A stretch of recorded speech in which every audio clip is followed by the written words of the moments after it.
So last week we talked about perception. I'd encourage you to go back and look. I had some cards that I used that were kind of helpful because I don't know if you've ever noticed this, but when you're convinced that something is the way that it is, isn't it hard to be convinced otherwise? Like if you see something, like here's one. I know this is a man thing. Probably some women have this problem too, but as men get older, they have trouble with colors sometimes. So for me, black and blue, I can barely tell the difference now. Like Dawson, I can tell the difference between his black shirt and his blue jeans.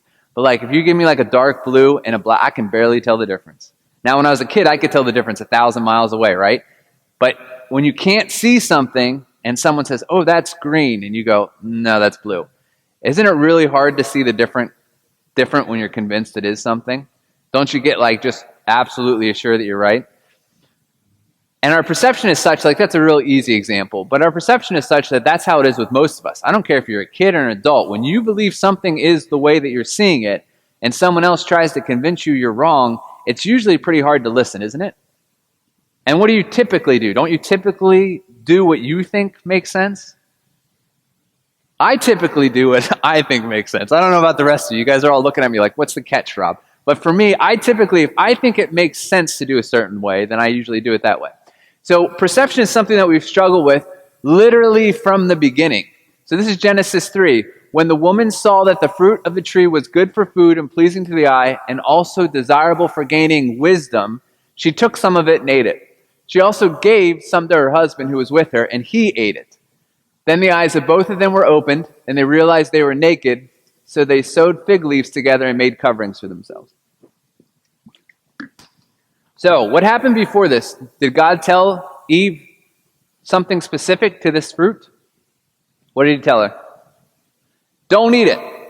Don't eat it, because if you eat it, the day you eat it, surely you will die. And Eve looked at it after some conversation with the serpent, and she looked at it and said, "You know what? I'm looking at this fruit, and it looks good. It's a good-looking fruit. Looks pretty tasty. It's pleasing to the eye. And guess what? If I eat this, the snake just told me that I'll gain wisdom like God has. Does that sound good to have wisdom like God has wisdom?" The answer is yes. If someone came up to you and said, "Right now, I can give you a course, and at the end of it, you'll have wisdom like God," you should buy that course if it would actually work. That would be really desirable to have. That's a really good thing. So it's pleasing to the eye, and it looks good, and not only does it look good and it's pleasing to the eye, and she'll gain wisdom like God, and she decided to do what? Based upon her perception, eat it. Since this moment, continuing until when Jesus returns, men and women and children, all humanity, has had this problem of relying upon our own ideas over and above God's. Even when God tells us that something is not good for us, if we think it's good for us, guess what we'll do? How many couples, and if you're a couple that did this, I'm not doing it because I saw anyone that's not even I'll pick a different, no, I'll go with it. How many people pick something and you think it's good, so you do it anyway? Like, the example that I got, then I went. But the example I was going to have is premarital sex. I know there's kids in here, but like we have people that say, "Oh, it's okay," because our society teaches us that, right? And sex is a beautiful thing. It's a wonderful thing. It's a good thing. It's a desirable thing. It's a really great thing. But God has specific things about it. He says, don't do it until you're married. And that's not, again, to shame anyone or make anyone feel bad. God's so kind. Repent. Do the right things, right? But we have these things where we decide something looks good to us, and so we do it anyway. What about when you know you shouldn't eat something or drink something? Maybe you shouldn't say something. Maybe you shouldn't take that job even though it's more money, better, whatever. You have this sense from God, and yet you do it anyway because you want to do it. So from the beginning of time until the end of time, humanity has had this problem where we actually rely upon our own perception over God's, and we're never meant to do that. We're always meant to walk with God in such a way where He helps us to see correctly. So if Charlie has a job that he wants to take and he likes it, he goes to the Lord and says, "Lord, this is what I think. What do you think?" And then with the Lord, he makes a decision, and he relies upon the Lord's perception. If the Lord would say to him, "No," and he could say, "Oh, but it looks good. It's more money. It'd be better for my family, blah, blah, blah, blah, blah, blah, blah," and all these really, really good things. But there might be a really important reason why God says no. And it doesn't matter if we know the reason or not. If God says no, do you think you should take it? Not a trick question. If God says no to something, do you think you should do what God...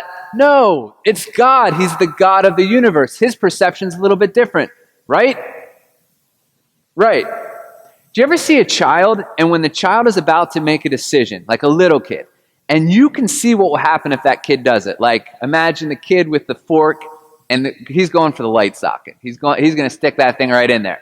And you look at him and say, that's not a good idea. And he looks at you and goes, whoop. What happens? He gets zapped. He probably won't do it again. And sometimes, as parents, we can see, as adults, our perspective is such that we can see for someone else what's going to happen or what the downfall is of their decision or the consequence. Yeah? And most of the time, when we look at other people, it's far easier to look at their perception and say why their perception's screwed up and mine's not. But that's a sermon for a different day. We're not going to go down that road this morning.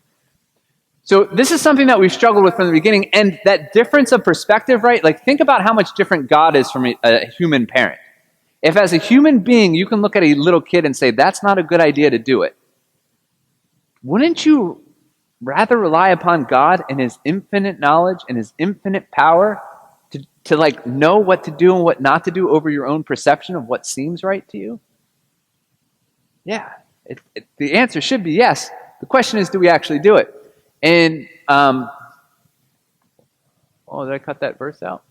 I did. Proverbs 3, 5-7. Trust in the Lord with all your heart and lean not on your own understanding. In all your ways submit to him, and he will make your path straight. Do not be wise in your own eyes. Fear the Lord and shun evil. This will bring health to your body and nourishment to your bones. Do not be wise in your own eyes. Trust in the Lord with all your heart and lean not on your own understanding. So part of trusting the Lord with all my heart is not relying upon my own perception. Part of trusting the Lord with all your heart is not relying upon my perception. There should be way more head nods for that one than there were. You guys are really kind. Part of trusting the Lord with all your heart should be not relying upon your spouse's perspective, or your kid's perspective, or your parents' perspective. It should be upon relying upon Jesus' perspective. And we know this, right? So my question this morning is, are we doing this? Are you doing this in your life? And if God says something is true about how life is or about himself, are you willing to trust his perspective even if you don't see it, even if you don't feel it, even if you can't comprehend it? This morning we're going to talk about time. And time is something that's kind of hard for us to have the same perspective as God. And we'll get into that in a second. But I have some really great jokes about time. So I know you're excited about them because I'm excited about them. And if you're not excited yet, give it time. I just made that one up. That was pretty good, wasn't it? Thanks for laughing, Heather. I appreciate that. All right. How can you tell when your clock is hungry? It goes back 4 seconds.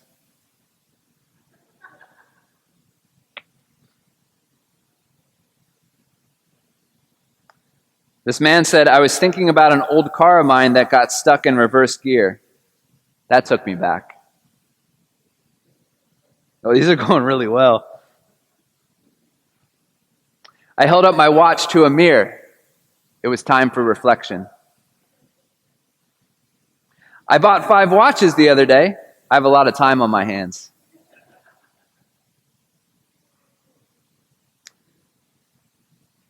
I was feeling nostalgic about my childhood summers when we would climb into old tires and roll down the hills.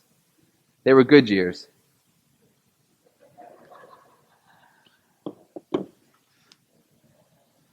I'm glad you guys like this. And for those of you that don't like them, feel free to text me with better jokes if you like. Because some of you are like, I don't know, Rob.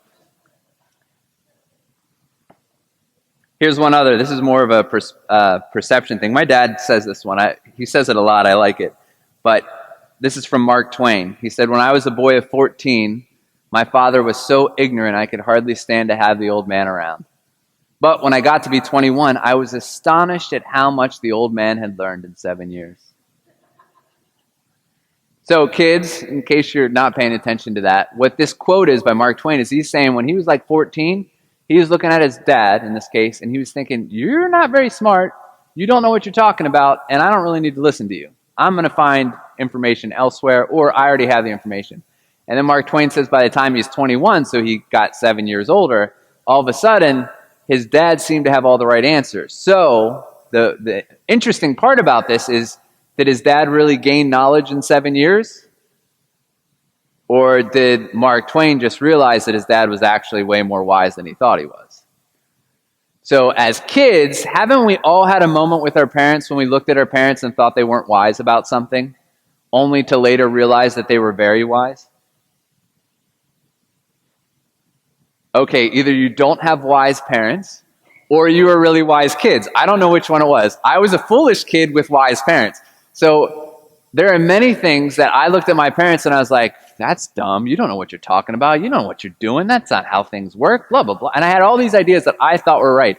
And then as I got older, right around in my 20s, my early 20s, I started to realize my parents actually knew a lot more than I thought they did. Any other adults in this room have that experience? Almost all of us. Almost all of us. Isn't it interesting how time changes your perspective? Yeah? Isn't it interesting how time changes your perspective? I want you to think about yourself 10 years ago. And if you're too young for 10 years, think about yourself 1 year ago. And think about something you really, really liked to do 10 years ago. Really, really liked to do it. Like you got excited to do it. It was something that you spent all your time doing. Are you still doing that today? Is it still as important to you? Maybe it's important to you, but it's not as like captivating.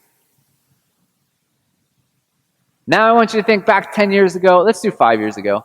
Think about something you were really worried about 5 years ago. Something that you were really concerned about. You were just worried how it would work out. How different is that today in how you think about it? Pretty different? What about when you were a kid, for those of you that are adults, and you were thinking about what you're going to be when you grow up? There are some people in this room that probably thought, I'm going to be a teacher when they grew up, and they became a teacher. Or I'm going to be a mechanic, and they became a mechanic. But a lot of us probably thought we were going to do something different than what we're doing now. Yeah? Few people? Anyone ever hear the expression, you'll understand when you're older? I'm the only one. Man, I'm a really unwise person. Like, wow, people were so kind to me. I heard it all the time. You'll get it when you're older. You'll understand it when you're older. All the time. Why do we say that? Because with experience, over time, we grow and we learn, and it changes our perspective in the way in which we see. Thanks for being so kind with me with my jokes and with these things.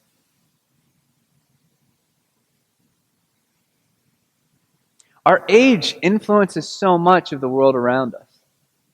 Did you ever notice that? Did you ever notice that there are certain things that certain age groups seem to see a little bit differently about the world? About society, about culture, about family, about what's important? Like, think about it. When you were 20, for those of you that are over 20, and some of you aren't, I get that, and some of you are living in your 20s, even though...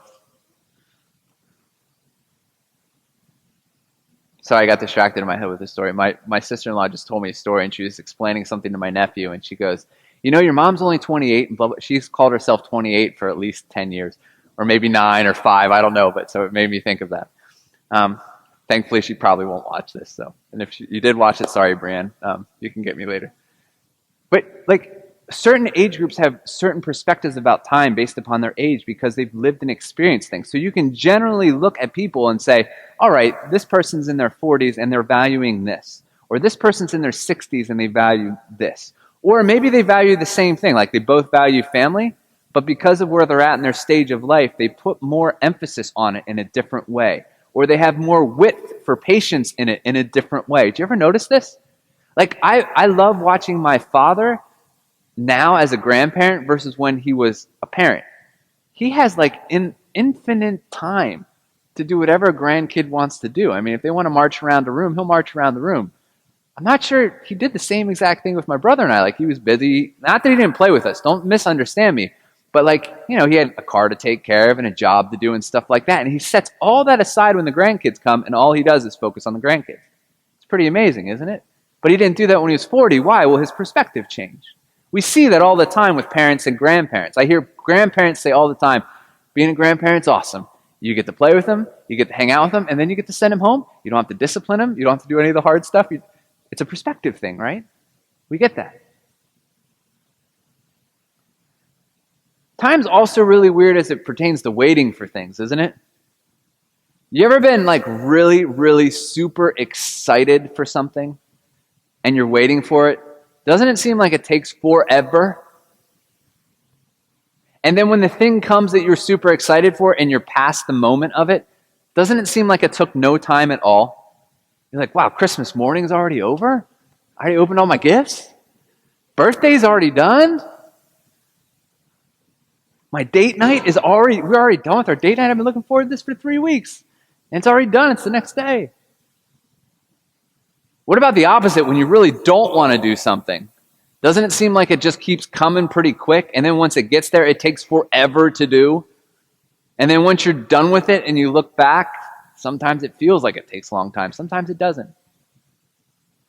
You remember being a kid and it seems like it took forever to get to something? I remember being a kid and it seemed like it took forever to get to anything. Like just go from Monday to Friday seemed to take a long time.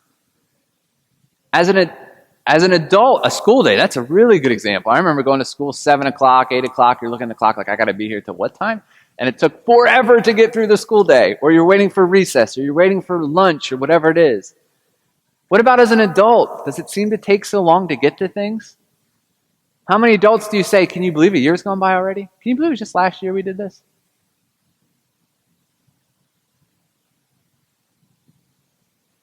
Doesn't it feel like we're going to have time forever to do stuff? Anyone else feel that way? Like inside, you just feel that way. You don't even have to explain it. You just feel like you're going to have more time to do things. Oh, I'll talk with that person another time. Oh, yeah, I should call so-and-so. I'll do another time. Yeah, I could do that hobby, but I don't really want to do it right now. Or, I know I said I was going to start this thing, but I should do the dishes, or I should do this. Or I'll get to that eventually. Does anyone else have that?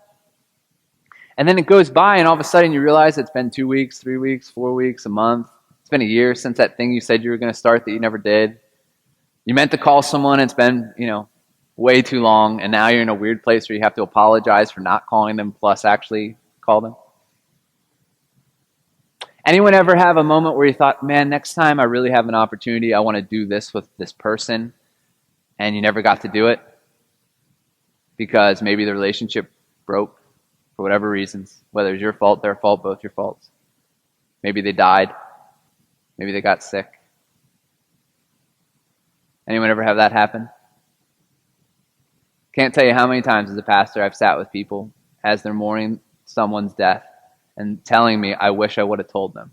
I wish I would have told them. All the time I hear it. Doesn't mean every person, I'm just saying I hear it often. And it's because sometimes we hold off on saying things because we're afraid or because we're putting it off for another day and we think we're going to have more time. This life is short, right? It's short. I know sometimes it feels like it takes a long time. I know for me it feels like sometimes it takes a long time. But our perception of time is we're pretty much a slave to it, aren't we? How much of your daily schedule revolves around times? Get up at a certain time, you do this at a certain time, you do that. The kids have a schedule, they have events they go to, whatever. Work has its own schedule. No matter what you do, you have something that you have to do on a time. We're so bound by time that it's really hard to see differently, isn't it? Yeah. So check this out. This is James 4. Now listen, you who say, today or tomorrow we'll go to this or that city, spend a year there, carry on business or make money, while you don't even know what will happen tomorrow. What is your life? You are a mist that appears for a little while and then vanishes. Instead, you ought to say, if it's the Lord's will, we will live and do this or that. As it is, you boast in your arrogant schemes. All such boasting is evil. So here's James saying that every one of our lives is just a mist. Do you ever see mist on a beautiful morning? How long is it there? Just a moment, right? And sometimes if you're looking at like a specific place where you're looking at maybe you can see some clear air and some mist and you see it moving a little bit with the wind, or it's fleeting. We comfort ourselves. We comfort ourselves in thinking we're going to have more time here than we actually do. And there is something in us, there's eternity in us, because God has made us with eternity in our hearts. I completely believe that. And so there is this sense in us that we know we're going to exist forever, and that's true. We are going to exist forever, but we're not going to exist here in this current state forever. This life is temporary. And we've talked about this in the past. What we do in this life, in this temporary time, has eternal significance. And that's not the point of this morning, but there's something in us that truthfully knows that. But what we do wrong with it is we think that this, as we see right now, as our perception is, we think this is going to last forever. It's not. It's not. All of us will die unless Jesus returns. And if he returns, then we'll go with him. But until he returns, every man, woman, and child will continue to die as long as it's called today. And James says that instead of boasting in what we think we're going to be doing, we need to actually remember and remind ourselves that every day, every decision, everything we do, we need to remind ourselves that time is this illusion that we don't have control over. You can't control time. I can't control time.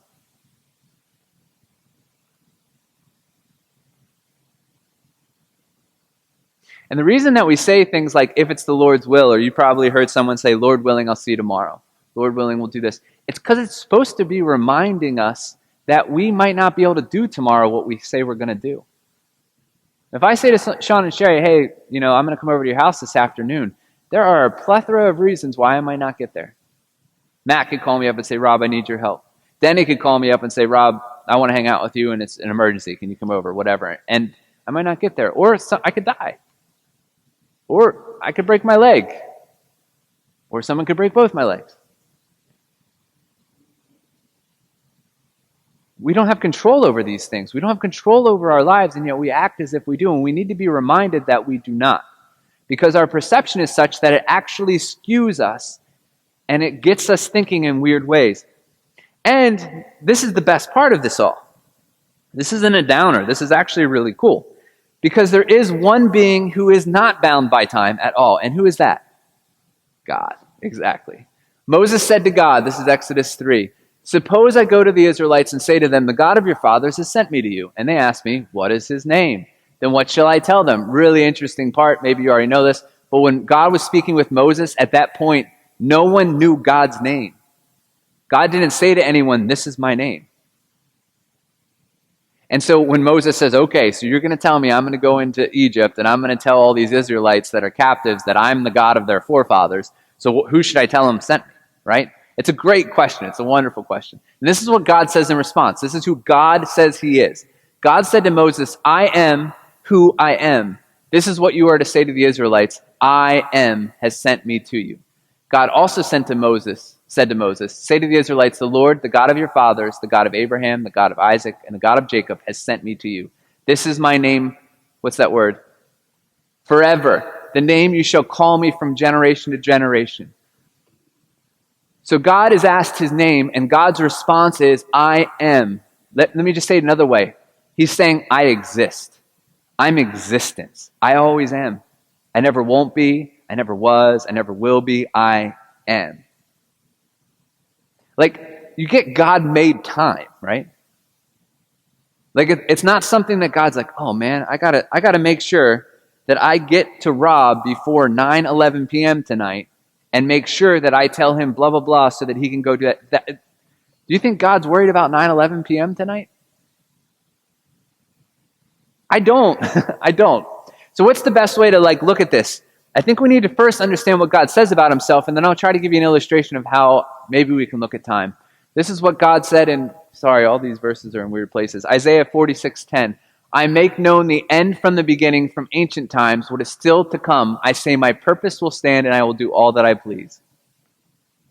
So God's literally saying, through Isaiah, that whatever he wants to make known, he'll make known, and he knows the beginning from the end.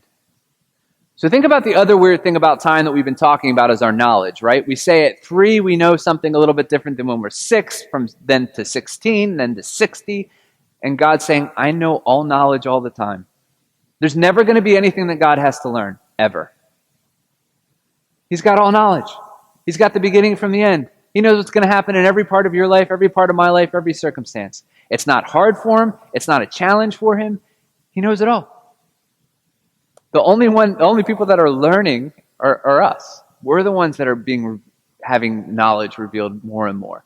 And so one of the things we know about time is that as people with time, our knowledge can grow. I guess it can shrink too, but it can grow. But he knows all things, and he's made it known from the beginning. And he's made the end known from the beginning. If someone in your life was able to come up to you, and they were able to come up to you and say, Kalina, by the end of the day today, this is what's going to happen to you. And they would list out everything that's going to happen in Kalina's day. Do you think, let's say Kalina doesn't believe them at first. She looks at me and says, Rob, you're nuts. But then after it happens, do you think the next day she's going to be trying to figure out what I know? Okay, if it were me, and Denny came up to me and said, Rob, this is what's going to happen today. And he starts listing out things, and everything he listed out happened exactly. I'm calling Denny up that night saying, Denny, what's happening to me tomorrow? What's happening to me the next day? Denny, I got this going on. What should I would be asking him everything, right? That's God. Not Denny, not Rob, but that's God. Like, God is able to know it. He knows it all. So do we actually go to him and know that he has this knowledge that's so different than anyone and anything in this world? Here's another one. It's from Revelation, I think 1.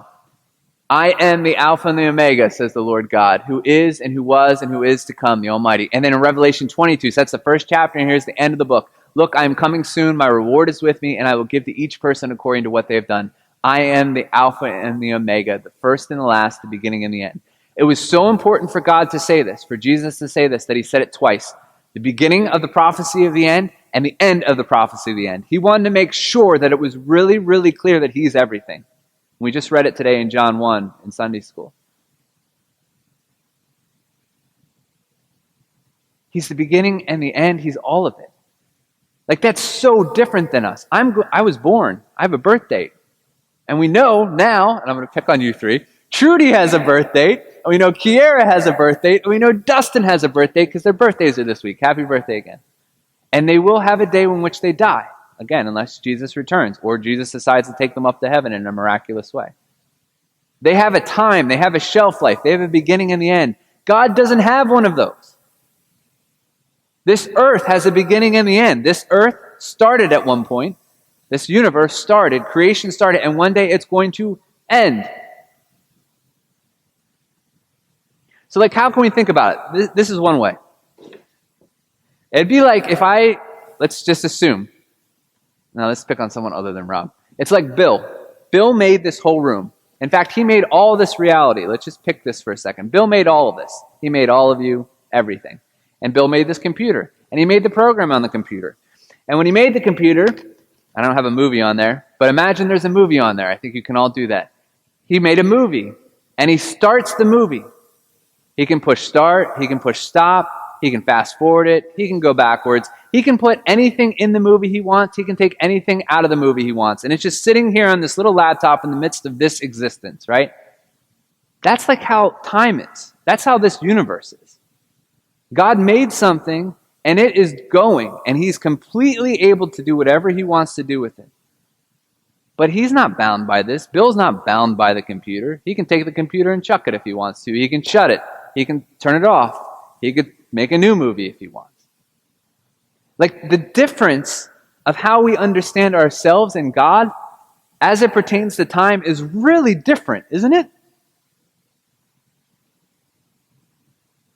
I don't know about you, but the best I've ever done with time is maybe save time by speeding or making shortcuts, or create more time by making a bigger mess for someone else to clean up. That's about the extent of how good my time management is. God can make and unmake time.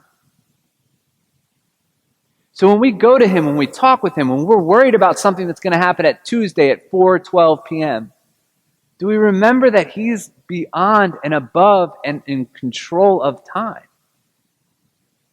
What's your perception look like about his responsiveness to you in time?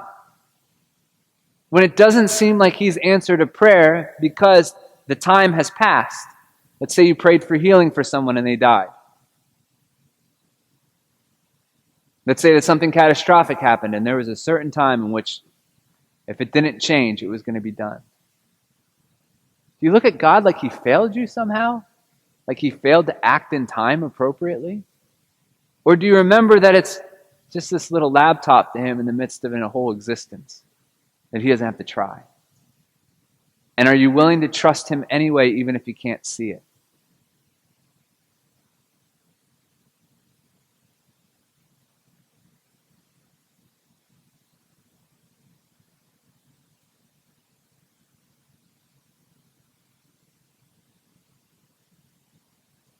Like if what I'm saying is even close to true, which is a weird thing for a pastor to say, huh?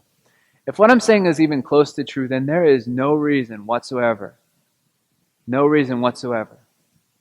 to withhold any amount of, I should give him all my trust even if I can't see the response. Like if he is actually that much bigger than we are, that much more powerful than us, if he's not bound by time at all and we are, it should be something that I just pour out my trust and adoration to him regardless of whether I see the results.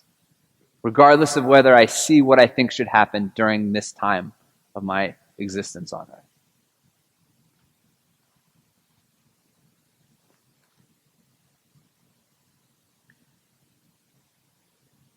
Faith is the assurance of things.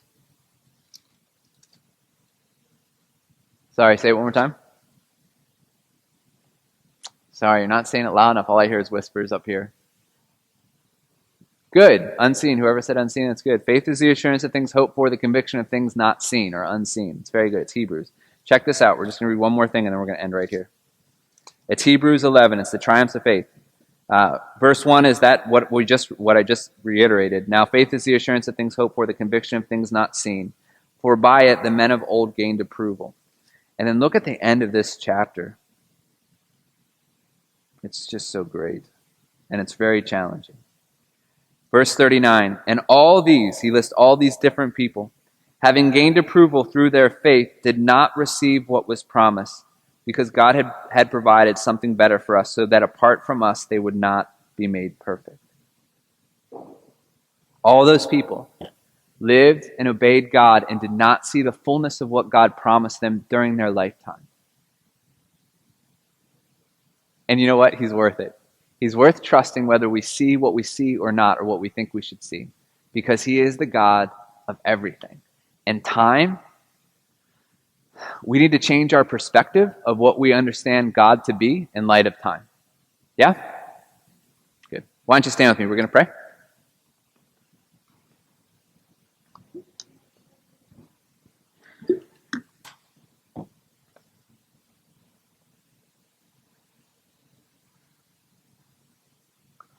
I ask you if you can think of a time in your life when maybe you felt like God let you down, or you have a time in your life where you feel like you just didn't see God answer a prayer in time, or anything that kind of got stirred up today as what we were reflecting upon in Scripture or in our worship. So just take a moment to think about that and put it before the Lord, and whatever you need to do with Him, please do. Whether that's just talk with him or repent or just offer it to him and say, please help me understand this differently.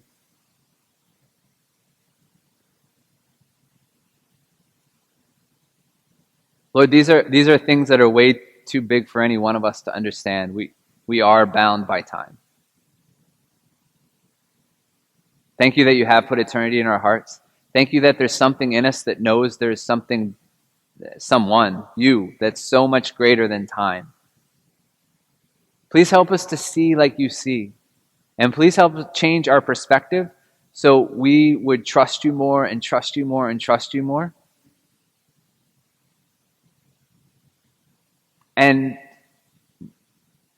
maybe most importantly right now in my heart, Lord, is help us to kind of take this and be able to pour ourselves out in the times that you give us so that we would honor and glorify you. We love you, and we're thankful for you, and we praise your name. Amen. Go forth. Have a good time today.